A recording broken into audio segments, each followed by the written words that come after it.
नमस्कार साथियों, आप सभी का द मिस्सा क्लासेस में स्वागत है। आज हम लखनवी अंदाज इस चैप्टर को पढ़ने जा रहे हैं जो यशपाल के द्वारा लिखा गया है। यह क्लासेस फिलहाल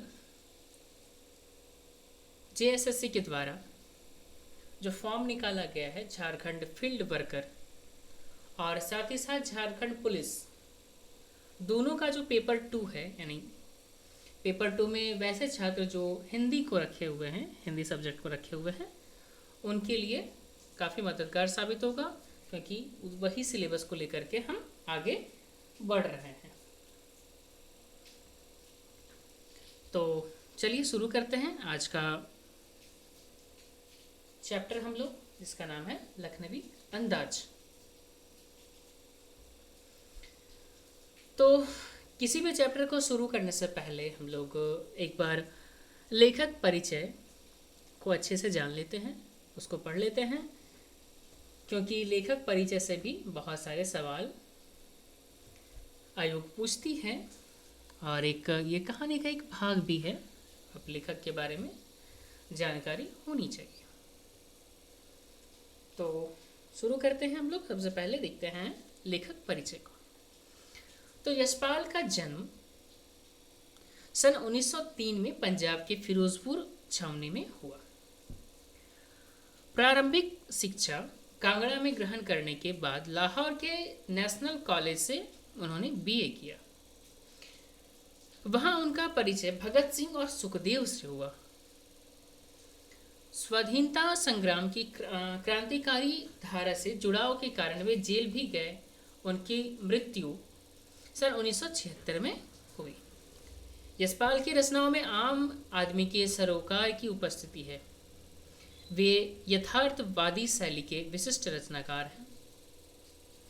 सामाजिक विषमता, राजनीतिक पाखंड और रूढ़ियों के खिलाफ उनकी रचनाएं मुखर हैं। यानी कि उनकी रचनाओं में क्या देखने को मिलता है? समाजवादी विषमता, है ना, जो समाज में ऊंच नीच का भाव है वो, साथ ही साथ राजनीतिक पाखंड और रूढ़ियों के खिलाफ। रूढ़िवादी क्या कहते, किसको कहते हैं हम लोग? रूढ़ी, जो पुरानी परंपराओं को पकड़े हुए।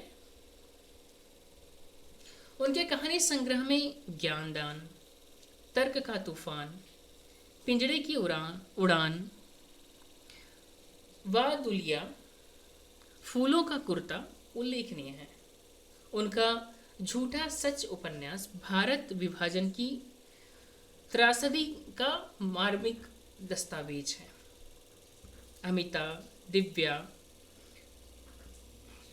पार्टी कामरेड, दादा कामरेड, मेरी तेरी उसकी बात उनके अन्य प्रमुख उपन्यास हैं। भाषा की स्वाभाविकता और सजीवता उनकी रचनागत विशेषता है। तो हम लोग लखनवी अंदाज के बारे में कुछ जान लेते हैं हल्का सा ब्रीफ में। यूँ तो यशपाल ने लखनवी अंदाज व्यंग यह साबित करने के लिए लिखा कि बिना कथ्य के कहानी नहीं लिखी जा सकती, परंतु एक स्वतंत्र रचना के रूप में इस रचना को पढ़ा जा सकता है। यशपाल उन पतनशील सामंती वर्ग पर कटाक्ष करते हैं जो वास्तविकता से बेखबर एक बनावटी जीवन शैली का आदी है। कहना ना होगा कि आज के समय में भी ऐसे परजीवी संस्कृति को देखा जा सकता है। यानी कि देखिए, ये क्या कह रहा है ना, कि किसी के पास पैसा पावर आ जाता है तो फालतू का दिखावा करने लगता है। बस उसी के ऊपर एक व्यंग्य है ये लखनवी अंदाज, है ना। आमतौर पर कहा जाता है पहले आप के चक्कर में ट्रेन छूट जाती है ना, लखनऊ के नवाबों के तो उसी के ऊपर ये व्यंग्य है एक।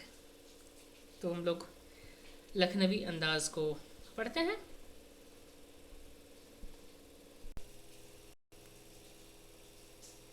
मुफस्सिल की पैसेंजर ट्रेन चल पड़ने की उतावली में फुकार रही थी। मुफस्सिल कोई जगह का नाम है, वहाँ का एक कोई पैसेंजर ट्रेन है, वो निकलने वाली है। आराम से सेकंड क्लास में जाने के लिए दाम अधिक लगते हैं, दूर तो जाना नहीं था। भीड़ से बचकर एकांत में नई कहानी के संबंध में सोच सकने और खिड़की से प्राकृतिक दृश्य देख सकने के लिए टिकट सेकंड क्लास का ही ले लिया। लेखक जो है सेकंड क्लास का टिकट लेता है, क्यों कि आराम से भीड़ से दूर रहेंगे और एकांत में कोई नया कहानी के लिए सोचेंगे और खिड़की से प्राकृतिक दृश्य देखने के लिए वो सेकंड क्लास का टिकट ले लेता है। गाड़ी छूट रही थी। सेकंड क्लास के एक छोटे डिब्बे को खाली समझकर जरा दौड़कर उसमें चढ़ गए। अनुमान के प्रतिकूल डिब्बा निर्जन नहीं था, यानी कि डिब्बा खाली नहीं था। एक बर्थ पर लखनऊ की नवाबी नस्ल के एक सफेद पोश सज्जन सुविधा से पालथी मारकर बैठे थे, यानी कि सफेद पोश यानी कि सफेद कलर का पोशाक यानी कि कपड़ा पहना हुआ इंसान, ठीक है, जो पालथी मारकर सामने बैठा हुआ था। सामने 2 ताजे चिकने खीरे तौलिए पर रखे हुए थे। तौलिया पर वो क्या रखा हुआ था? खीरा लेके जा रहे थे वो।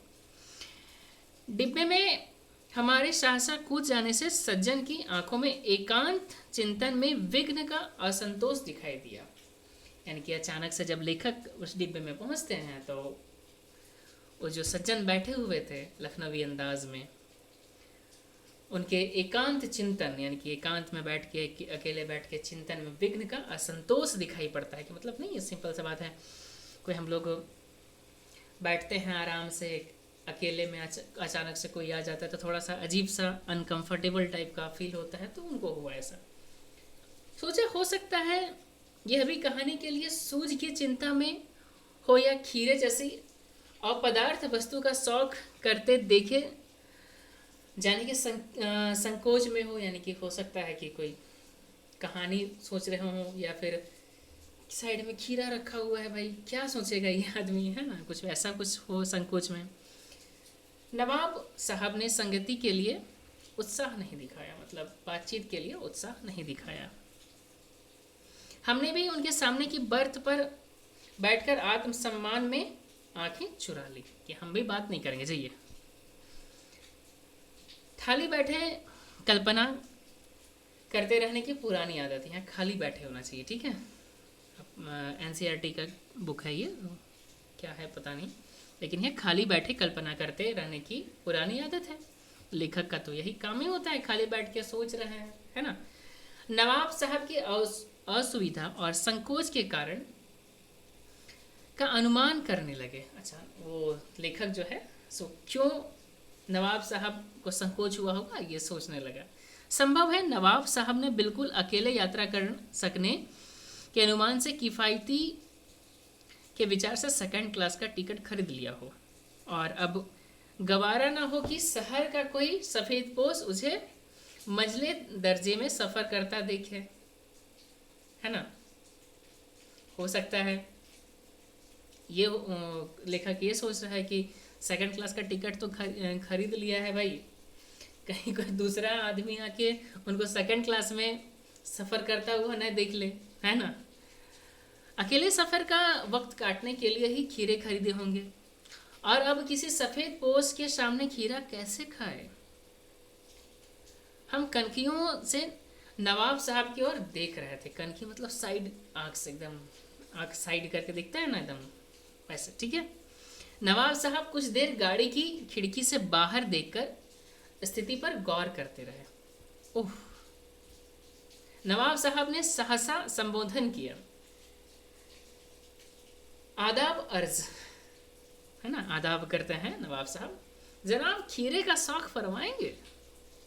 लेखक से पूछते हैं नवाब साहब कि जनाब खीरे का शौक फरमाएंगे, यानी कि खीरा खाएंगे।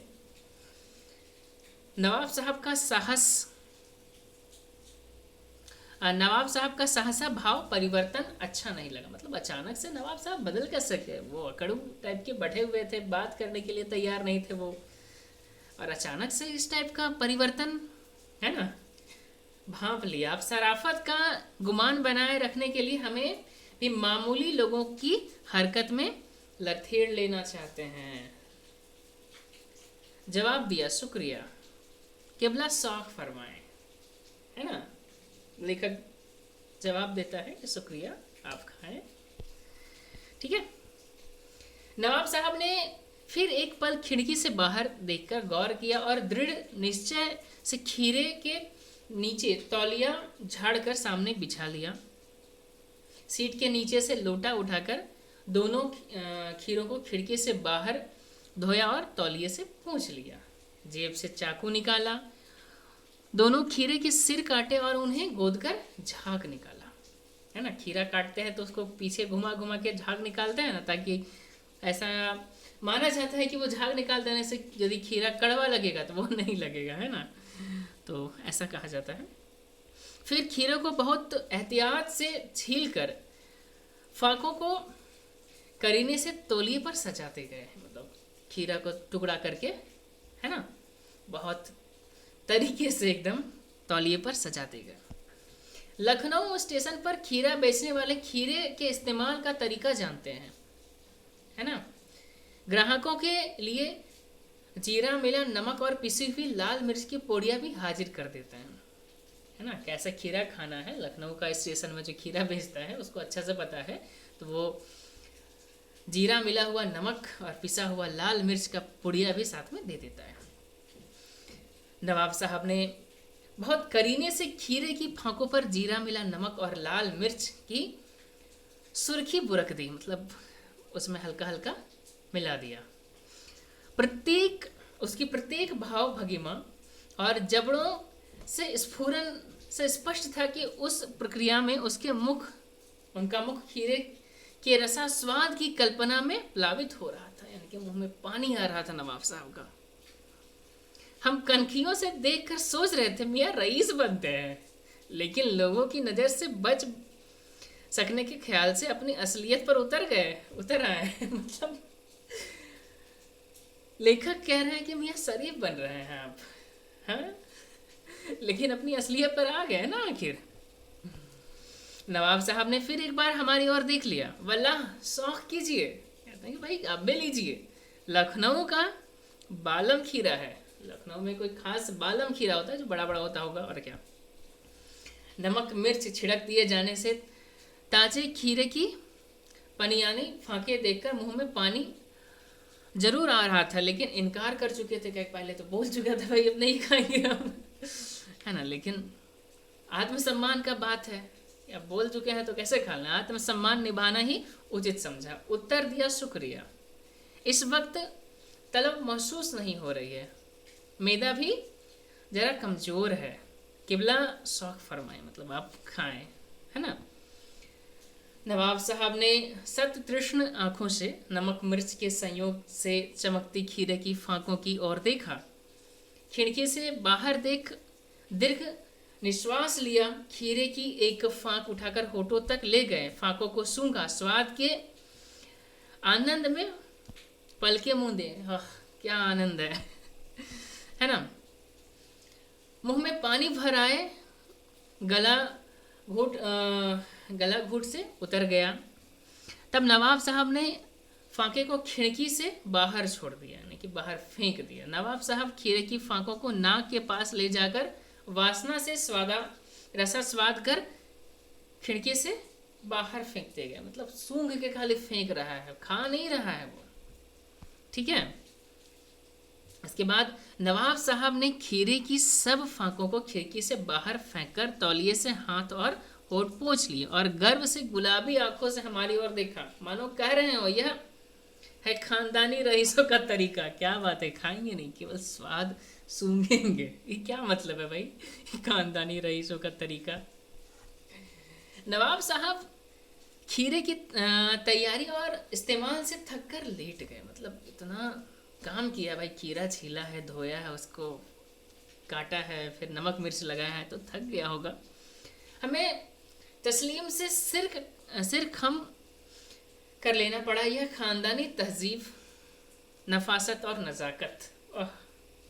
हम गौर कर रहे थे, खीरा इस्तेमाल करने के इस तरीके से खीरे की सुगंध और स्वाद की कल्पना से संतुष्ट होने का सूक्ष्म, नफीस और एस्पेक्ट तरीका जरूर कहा जा सकता है, परंतु क्या ऐसे तरीके से उदर की तृप्ति भी हो सकती है? उधर मतलब पेट का भी तृप्ति हो सकता है? खाएंगे नहीं तो पेट भरेगा भाई? नहीं ना।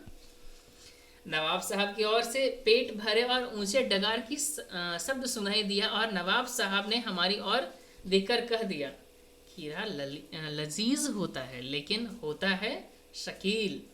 मतलब खाने में तो अच्छा होता है लेकिन वो प्रॉब्लम करता है, नामुराद मैदे पर बोझ डाल देता है ना, पेट पे बोझ डाल देता है। ज्ञान चक्षु खुल गए, पहचाना ये नई कहानी के लेखक है। अरे वाह। खीरे की सुगंध और स्वाद की कल्पना से पेट भर जाने का डकार आ सकता है तो बिना विचार, घटना और पात्र के लेखक की इच्छा मात्र से नई कहानी क्यों नहीं बन सकती? तो ये लेखक का कहानी था। तो मज़ा आया होगा सुन के, उम्मीद है। ये बड़ा रोचक कहानी भाई। खीरा को खाना नहीं है, बस छील के उसमें नमक मिर्च जीरा पाउडर लगा दीजिएगा, सूंघ के फेंक दीजिए, यही लखनवी अंदाज है। तो लेखक यही कहते हैं कि हमारे तो ज्ञान चक्षु खुल गए। पहचानना यह है कि नई कहानी के लेखक खीरे की सुगंध और स्वाद की कल्पना से पेट भर जाने का डकार आ सकता है तो बिना विचार, घटना और पात्रों के लेखक की इच्छा से मात्र नई कहानी क्यों नहीं बन सकती है ना। चलिए, तो इसका कुछ अभ्यास प्रश्न है, चाहे तो आप कर सकते हैं। छोटा सा कहानी था, उम्मीद है आपको अच्छा लगा होगा। इन सभी कहानियों की एक